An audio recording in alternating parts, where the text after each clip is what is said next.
നേരത്തെ എടുത്ത വീഡിയോൻ്റെ ബാക്കി. നമ്മൾ നിൽക്കുന്ന ആ കുട്ടവഞ്ചി സവാരിയുടെ അവിടേക്ക് പോകുന്ന വഴിയിലുള്ള ഭാഗമാണ് ഇത്. അങ്ങനെ 5 മിനിറ്റത്തെ വിശ്രമത്തിന് ശേഷം ഞങ്ങൾ തിരികെ ആ പാതയിലേക്ക് തന്നെ പോകുന്നു. ഇവിടെ സൂപ്പർ ഡാമാണ് കേട്ടുള്ള കാര്യം പറയാലോ. പ്രണയിക്കുന്നവർക്കും പ്രണയിക്കാത്തവർക്കും ഫ്രണ്ട്സായിട്ടായാലും റിലേറ്റീവ്സിനായിട്ടും ഫാമിലി ആയിട്ടും വന്ന് എൻജോയ് നടത്താൻ പറ്റിയ തൃശ്ശൂർ ഏറ്റവും നല്ല ഡാമാണ് ഞാൻ പറയും. അല്ലേ, നല്ല ഡാമല്ലേ? ഇങ്ങനെ പോയിക്കൊണ്ടിരിക്കുക. കാരണം എന്ന് വെച്ച് കഴിഞ്ഞാൽ അത്രയ്ക്കും നല്ലൊരു ഡാമാണ്. നമുക്കൊരു പ്രൈവസി ഉണ്ട് എന്ത് കാര്യത്തിലും.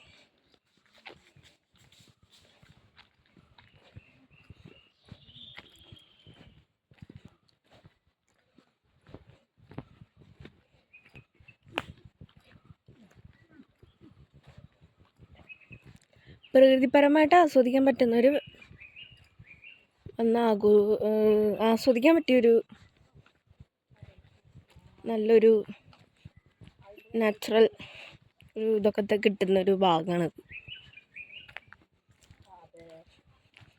കാരണം എല്ലാം മറന്ന് നമുക്ക് ഈ വഴി ഇങ്ങനെ തന്നെ പോകാം.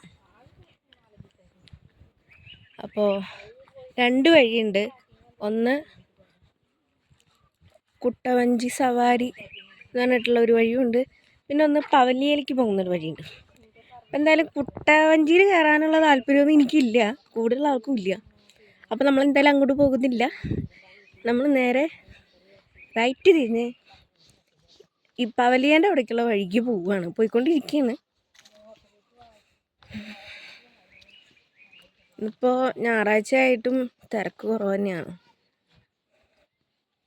പക്ഷെ ഞാൻ വിചാരിച്ചു ഇന്നിപ്പോൾ സ്കൂൾ വെക്കേഷൻ അല്ലേ, ക്രിസ്മസിൻ്റെ, അപ്പോൾ നല്ല തിരക്കുണ്ടാവും എന്ന് വിചാരിച്ച്.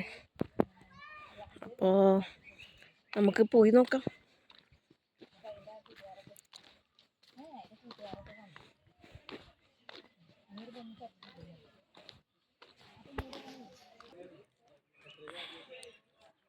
ചാർജ് ഉണ്ട് കേട്ടോ ഇവിടേക്ക് പോകാൻ വേണ്ടിയിട്ട്. ഇപ്പോൾ ഇവിടെ കാണുന്ന ആ വെള്ളമില്ലേ, ഒഴുകി പോണ നദിയിലാണ് ഇപ്പോൾ ഈ കുട്ടവഞ്ചി സവാരി കാണാൻ പറ്റുന്നത്.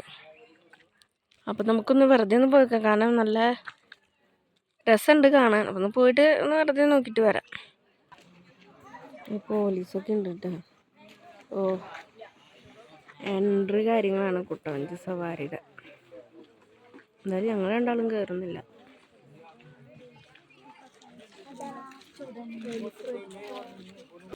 അങ്ങനെ ഞങ്ങൾ പവലിയനിലേക്ക് പോകുന്ന പാതയാണ് ഇവിടെ.